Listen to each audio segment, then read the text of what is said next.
Hi, I'm Tommy Zimmer here at C2E2 in Chicago with Master Chief. Master Chief, how you doing today? Pretty good. Here at C2E2, we're going to be bringing you live coverage from artists, writers, and cosplayers. Hopefully some stars along the way.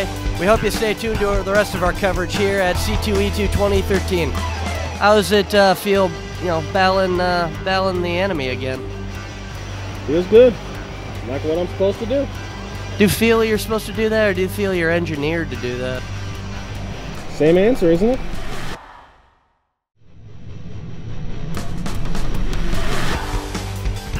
Talking here with Green Lantern artist and now JLA artist Doug Mahnke. Doug, how you doing? I'm doing very well, thank you. Doug, what got you into comics exactly? What got me into comics? I guess a big meteor fell from the sky. No, when I was a little kid, there was a man that rented a room for my parents. He was a rugby playing, comic book collecting guy, and he brought comics home and he gave them to me. I was 5 or 6 years old, and I just love comics from then on. Which character influenced you the most, wanting to get into comics exactly? Spider-Man. What about Spider-Man attracted you? Well, mostly because it was the first comics that I was handed, But beautiful costume, fun character, youthful, perfect for a little kid to latch on to. A little guy fighting against generally really big, impossible odds. What could go wrong there? So at DC, what made you want to start with Batman with Judd Winnick? What made me? Them saying, "Hey, do you want to work on Batman?" It was as simple as that, really. It's not something I was pursuing. It was something that was offered to me. Yeah. And that's generally how my career's worked. As I'm finishing up something or another run before it, somebody has presented something to me, and you don't say no to Batman. You're absolute fool if you did. Was it a bit difficult to deal with the controversy surrounding Jason Todd and the revelation you and Judd put together? Not at all. When you're given a story, your job, at least from my perspective, I don't have to do the heavy lifting. Judd's the one who writes the story. My job is to take what he has written in a script and bring it to visual life, and that's the easy part. He can deal with. He could have dealt with the rest of it. I'm just on the side doing my job, drawing Batman. How'd you eventually end up working with Jeff Johns? Jeff had gone back and forth with me occasionally. He said, "Yeah, we should work together sometime." And of course, I'm thinking, "Yeah, Jeff Johns, work with Jeff Johns." And I was doing some stuff that was attached to the Green Lantern office and Final Crisis. And then when I the infamous death of Batman. Yeah, well, for a while anyway. And then they just offered it to me. Would you like to do this? And I had no idea what I was stepping into. I didn't realize I was walking into this massive. That Ivan was going on to do his book, the Blackest Night Pacific book, and that I'd be walking into Green Lantern in the middle of this massive storyline.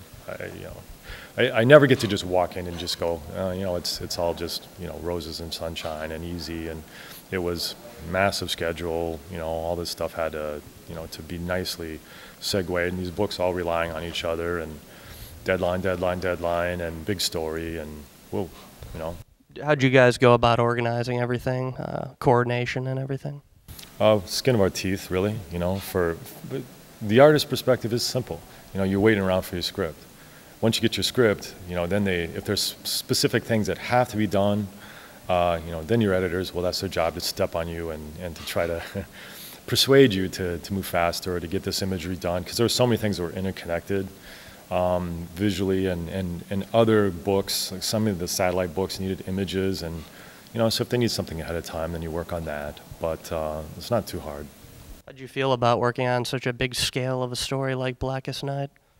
Oh, in the end, it was great because it gets to be a highly recognized. It's not swept under the rug, that's for sure. It's a pivotal part of the DC history now, and in our final issue of Green Lantern, all this stuff has come home to roost and plays a part in the issue 20. So you're saying Blackest Night does somewhat play a role in the final issue? Oh yeah, absolutely, a huge role.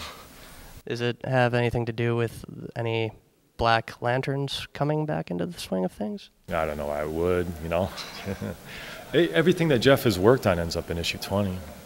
Like you get everything.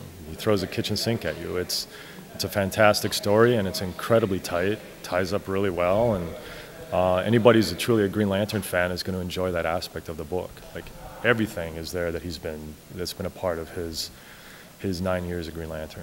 How many pages of the book are you doing? I do like 1,562 pages. No, it's my total contribution is 55 pages out of a 65 or 64, 66 page book. I'm not really sure. Looking forward with JLA, what's it about? You know, now you're working with a character you've created, obviously, in the previous Green Lantern issues and the Zero issue, Simon Baz. How does it feel to be back drawing him again? Like it's never left. You know, me and Simon, we go way back to his beginning. Are you are you planning on staying in the book for the long term, or is it only for the Trinity War? I don't really know. It's just getting started. You know, honestly, we haven't discussed the future as much as just the beginning. So, you know, if it's a good fit, I'm sure I'll stay around for a while. Thanks, Doug. This is Tommy Zimmer at C2E2 2013 for Fanboy Buzz and Bestow Productions. Thanks, Doug. Talking with famous robot R2-D2. R2, how's it feel? R2, what are your plans for the comic convention? That sounds great, R2. What are your plans for the future? Are you planning on leaving the Star Wars franchise, maybe doing some Star Trek?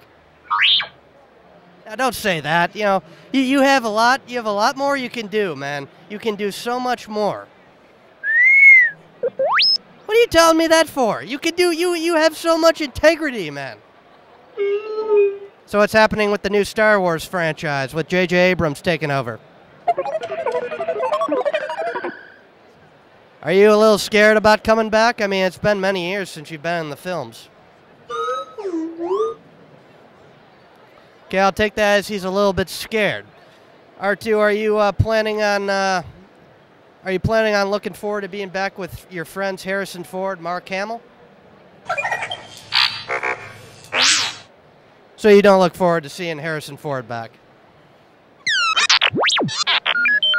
Okay, it's pretty difficult to get any answers out of R2-D2 about the future Star Wars franchise under J.J. Abrams. Ironically, he's also doing Star Trek at the same time. This is Tommy Zimmer for Fanboy Buzz and Bestow Productions. Master Chief, how does it feel to be dressed up as Master Chief? Best feeling in the world. Did you turn out to be Anakin's father? Don't tell me that.